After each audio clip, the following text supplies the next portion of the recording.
Proverb 17 verse 22 says, "A cheerful heart is good medicine, but a downcast spirit dries up the bones."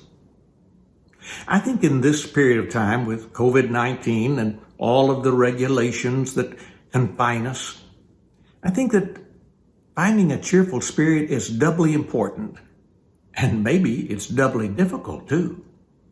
So where do you find it? Where do you look? What do you do? I've known of some preachers who started with a joke. Every sermon, they trained their people to laugh. Laughter is good. For years, Judy and I had a routine of watching Johnny Carson, at least his monologue, and then we went to bed with a smile on our faces.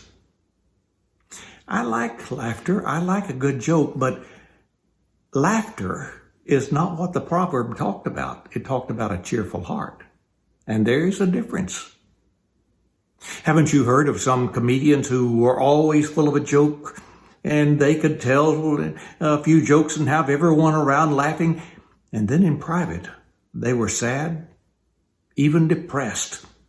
There's a difference between laughing on the outside and being cheerful on the inside. Sometimes they go together, sometimes they don't. So where do we find that cheerful spirit? I suggest to you that first of all, we need to count our blessings instead of our problems.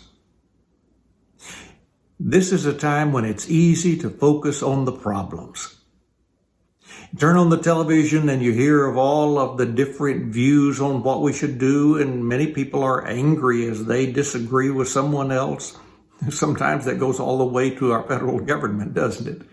I have to turn that off. It will give me that downcast spirit. It will dry up my bones. Oh, I try to keep up with what's going on, but I have to get away from it very soon. I think in order to stay focused on our blessings, we may have to turn off the talk radio or turn off the television sometimes.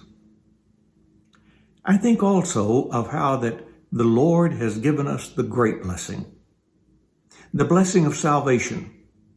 We should have confidence in Him, who we are because of Him, and where we're going. We should have, I say, such a confidence that we can stay focused on the right, bright, positive things.